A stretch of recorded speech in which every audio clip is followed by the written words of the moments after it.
महाभारतम्। अग्निहोत्रः आत्मनानुभूतां दुरवस्थां समग्रां ब्रह्माणां निवेदितवान्। अग्निहोत्रेण अनुभूतं कष्टं सर्वं शान्ततया श्रुत्वा ब्रह्मा अन्ते उक्तवान्, भवतः विषये यद्यपि मम अनुकम्पः अस्ति, तथापि अहं प्रकृतं भवतः साहाय्यं किमपि कर्तुं न शक्नोमि। किन्तु एतावता भवता निराशा प्राप्तव्या नास्ति। यतः नरनारायणौ कृष्णार्जुनरूपेण अग्रे भूमौ अवतरिष्यतः, तदा तौ खाण्डवदहनं कर्तुम् आगमिष्यतः। भवान् तस्मिन् समये तत्र गत्वा तयोः साहाय्यं प्रार्थयतु। यदि तौ अङ्गीकरिष्यतः तर्हि भवतः कार्ये कोऽपि विघ्नः न भविष्यति इति।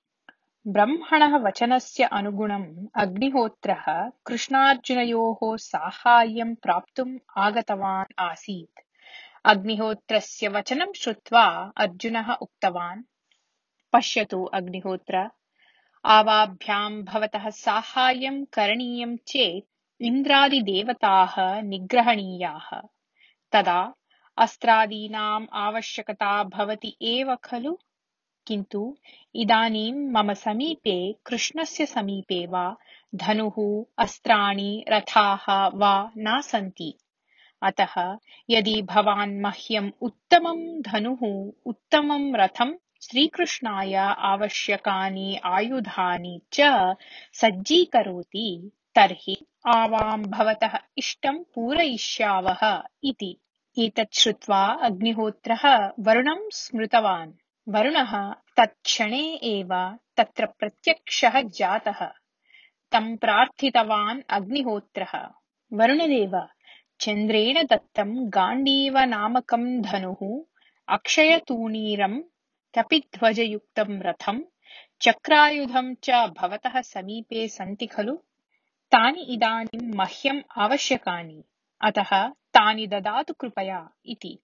अग्निहोत्रेण प्रार्थितं सर्वं दत्त्वा वरुणः ततः निर्गतवान्। अग्निहोत्रः तानि सर्वाणि अपि कृष्णार्जुनयोः कृते दत्तवान्।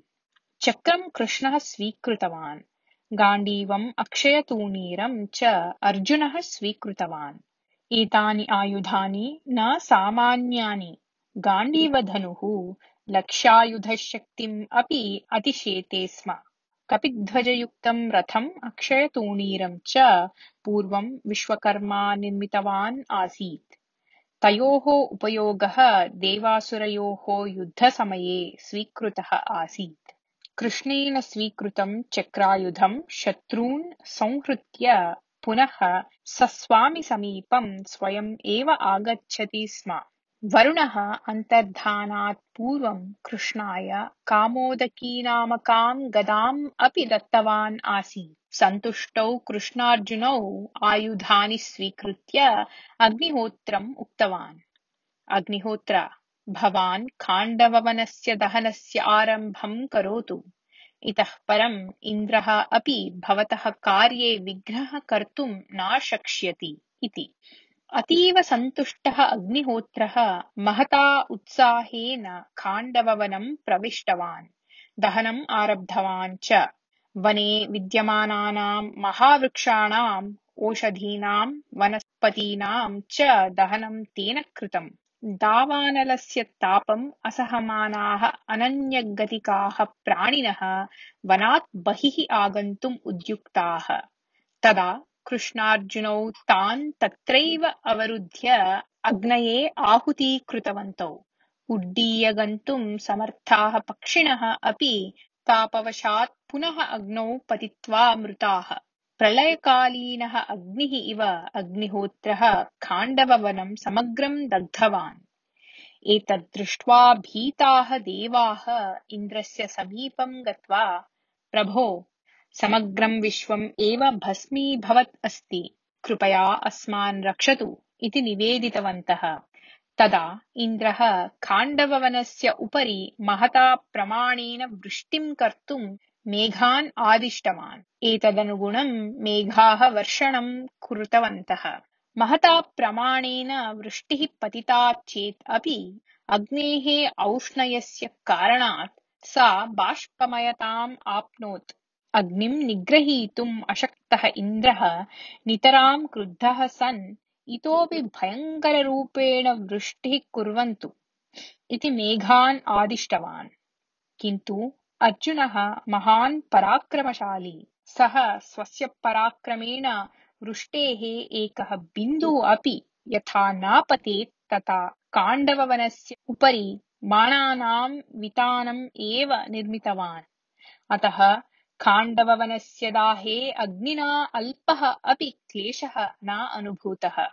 कृष्णार्जुनयोः साहाय्येन समग्रं खाण्डववनम् अग्निहोत्रः दहति इति यदा खाण्डववनस्य रक्षकः सर्पराजः तक्षकः ज्ञातवान् तदा सः तत् वनं त्यक्त्वा कुरुक्षेत्रं गतवान्। तक्षकस्य पुत्रः अश्वसेनः मात्रा सह रहसि गच्छन् आसीत्। अर्जुनः तौ दृष्ट्वा अश्वसेनस्य मातुः शिरः तस्य पुच्छं च कर्तितवान्। मरणात् रक्षितः अश्वसेनः अर्जुनस्य भयात् विमोचितः अभवत्। अनन्तरम् अर्जुनः इन्द्रः च घोरं युद्धं कृतवन्तौ। इन्द्रः अर्जुनं जेतुं न शक्तवान्। खाण्डववने विद्यमानाः केचन राक्षसाः अपि युद्धार्थम् आगताः। तान् कृष्णः स्वस्य चक्रेण मारितवान्। मया नामकः राक्षसः कृष्णस्य दृष्टिपथात् आत्मानं रक्षन् ततः पलायनं कर्तुम् उद्युक्तः। एतत् दृष्ट्वा कृष्णः तं मारयितुं प्रवृत्तः। तदा मयः अर्जुनः समीपम् आगत्य मां रक्षतु इति दैन्येन प्रार्थितवान्। शरणागताय तस्मै अर्जुनः अभयं दत्तवान्। अतः मयः कृष्णात् रक्षितः अभवत्। एवं 15 दिनानि यावत् अग्निः खाण्डववनं दग्धवान्। सर्वे जीवराशयः वनेन सह दग्धाः अभवन्। किन्तु तक्षकः तस्य पुत्रः अश्वसेनः मयः 4 शाङ्गिकाः च आत्मानं रक्षितुं शक्तवन्तः। एते शाङ्गिकाः मन्दपालनामकस्य मुनेः पुत्राः आसन्। मन्दपालः अखण्डब्रह्मचर्यव्रतं पालयन् तपः कृत्वा स्वस्य योगशक्त्या स्वर्गं गतवान् आसीत्। किन्तु सः स्वर्गे अपि सुखं न प्राप्तवान् आसीत्। एतस्य कारणम् अजानन् सः तत्रत्यान् देवान् मम सुखस्य अप्राप्तेः किं कारणम् इति पृष्टवान् आसीत्। तदा देवाः उक्तवन्तः आसन्, भवान् तपः कृत्वा देवऋणौ समापितवान्, किन्तु पितृऋणं तु न पूरितवान्। अतः एव भवता स्वर्गे अपि सुखं न प्राप्तम् इति। मन्दपालः लोके विद्यमानं कञ्चन नियमं जानाति स्म यत् पक्षिरूपेण जन्म प्राप्तं चेत् शीघ्रं सन्तानः प्राप्यते इति। अतः सः शाङ्गिकपक्षिणः रूपं धृत्वा जरितानामिकायाः पक्षिण्याः सम्पर्कतः 4 पुत्रान् प्राप्तितवान् आसीत्। तदनन्तरं सः स्वकीयम् आश्रमं गत्वा स्वस्य पत्न्या लपितया सह वासम् आरब्धवान् आसीत्। अथ कदाचित् सः खाण्डववनं दग्धं गच्छन्तम् अग्निहोत्रं दृष्टवान्। स्वयोगशक्त्या अग्निहोत्रस्य उद्देशं ज्ञात्वा सः तम् उक्तवान्, अग्निहोत्र, मम 4 पुत्राः खाण्डववने सन्ति, तान् मा मारयतु कृपया इति। अग्निहोत्रः मन्दपालस्य निवेदनम् अङ्गीकृतवान् आसीत्। अतः ते 4 अपि अपायात् रक्षिताः जाताः आसन्। अग्निहोत्रः खाण्डववनं समग्रं दग्धवान् आसीत्। एतेन तस्य अजीर्णरोगस्य निवारणम् अभवत्। स्वस्य साहाय्यं कृतवन्तौ कृष्णम् अर्जुनं च आशिषा अनुगृह्य सः ततः निर्गतवान्। कृष्णार्जुनयोः शौर्यं दृष्ट्वा सन्तुष्टः इन्द्रः देवैः सह प्रत्यक्षः जातः। सः अर्जुनम् उद्दिश्य उक्तवान्, अर्जुन, अहं सन्तुष्टः अस्मि। भवान् यत् इच्छति तत् ददामि इति उक्तवान्। अर्जुनः दिव्यास्त्रं ददातु इति प्रार्थितवान्। अग्रे कदाचित् महेश्वरः प्रत्यक्षः भविष्यति, तदा सः भवते दिव्यास्त्रं दास्यति इति इन्द्रः उक्तवान्। भवतोः परस्परानुरागः एवम् एव अनुवर्तताम् इति उक्त्वा इन्द्रः देवैः सह स्वर्गं प्रति गतवान्। अनन्तरं कृष्णार्जुनौ यमुनानद्याः तीरे विद्यमानं स्वविहारस्थलं गतवन्तौ। तौ अनुसरौ मयः अपि आगतवान्। सः अर्जुनं नमस्कृतवान्। महात्मन्, यदि भवतः दया न अभविष्यत् तर्हि अहम् अस्मिन् खाण्डववनदहनसमये अग्निहोत्रतः कृष्णतः वा मरणं प्राप्तवान् स्याम्। अतः कृतज्ञता कथम् अर्पणीया इति न ज्ञायते। अहं राक्षसानां विश्वकर्मा अस्मि। अतः भवान् यत् इच्छति तस्य निर्माणं कृत्वा अहम् इतः गमिष्यामि इति उक्तवान्। अर्जुनः कामपि अपेक्षां न प्रकटितवान्। सः मयम् उद्दिश्य भवतः स्नेहः सहकारः च अस्ति चेत् तावता एव अहं तृप्तः इति उक्तवान्। किन्तु मयः सानुरोधम् उक्तवान्। भवत्कृते किमपि निर्माय एव गन्तव्यम् इति मम अपेक्षा। अतः मया किं निर्मातव्यम् इति आदिशतु इति। अर्जुनः एतद्विषये कृष्णस्य अभिप्रायं पृष्टवान्। तदा कृष्णः किञ्चित् आलोच्य, एवं तर्हि भवान् धर्मराजाय एकं सभागृहं निर्माय ददातु। तत् असदृशम् उत्तमं दिव्यं च भवेत् इति मयम् उद्दिश्य उक्तवान्। कृष्णेन उक्तं मयः अङ्गीकृतवान्। ततः कृष्णार्जुनौ मयेन सह इन्द्रप्रस्थं प्रति आगतवन्तौ।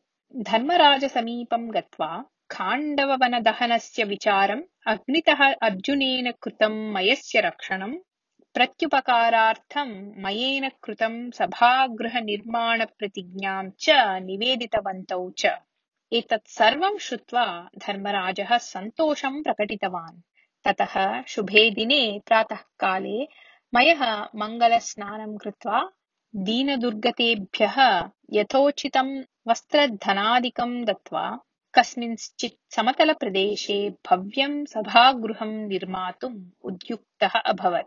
तस्मिन् समये कृष्णः द्वारकां प्रति प्रस्थितवान्। अर्जुनः द्वारकातः येन रथेन आगतवान् आसीत् तेन रथेन एव कृष्णः प्रस्थितवान्। पाण्डवाः बहुदूरपर्यन्तं कृष्णं सम्प्रेक्ष्य आगतवन्तः।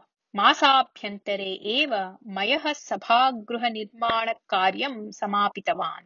पूर्वं सः वृषपर्वनामकाय कस्मैचित् राक्षसमहाराजाय एकं दिव्यं सभाभवनं निर्माय दातव्यमिति उद्देशेन बिन्दुसरोवरस्य तटे विविधान् मणीन् निगूह्य स्थापितवान् आसीत्। तेषु वरुणसम्बन्धः देवदत्तनामकः अपूर्वः शङ्खः अपि अन्यतमः आसीत्। मयः गदां भीमाय, शङ्खम् अर्जुनाय च दत्तवान्। मयेन निर्मितं सभागृहम् अत्यपूर्वम् आसीत्। तत्र केषाञ्चित् सरोवराणां निर्माणं कृतवान् आसीत् मयः। भवनस्य भित्तीः रत्नैः, स्तम्भान् वैढूर्यैः, सोपानानि स्फटिकैः च अलङ्कृतवान् आसीत् मयः। सुवर्णेन निर्मिताः मीनाः, कमलानि च तत्र तत्र योजितानि आसन्। जलस्थलयोः अभिज्ञाने भ्रमः यथा स्यात् तथा विशेषव्यवस्थां कृतवान् आसीत् मयः। अत्याकर्षम् अतिरमणीयं सभागृहं दृष्ट्वा प्रजाः सर्वाः सन्तुष्टाः। धर्मराजः नितरां सन्तुष्टः सन् मयं यथोचितसत्कृत्य प्रेषितवान्। 10,000 ब्राह्मणान् आमन्त्र्य दानादिकं कृत्वा ब्राह्मणानाम् आशीर्वादं प्राप्य सभागृहं प्रविष्टवान् सः। बहुभ्यः देशेभ्यः आगताः महाराजाः धर्मराजस्य सामन्तराजत्वम् अङ्गीकृत्य धर्मराजाय अश्वान्, सुन्दरमहिलाः, सुवर्णाभरणानि, दासादासीः, बहुविधानि उपायनानि च अर्पितवन्तः। एवम् उपायनम् अर्पितवस्तुः अङ्कः, वङ्गः, कलिङ्गः, आन्ध्रः, पुण्ड्रकः, किरातः, मगधः, मत्स्यः, मालवः, केकयः, करुषः, काम्भोजः, मदः, पाण्डवः इत्यादीनां देशानां राजानः अन्यतमाः आसन्। अस्मिन् सन्दर्भे एव बहवः ऋषयः धर्मराजस्य समीपम् आगत्य बहुविधकथाः उक्तवन्तः।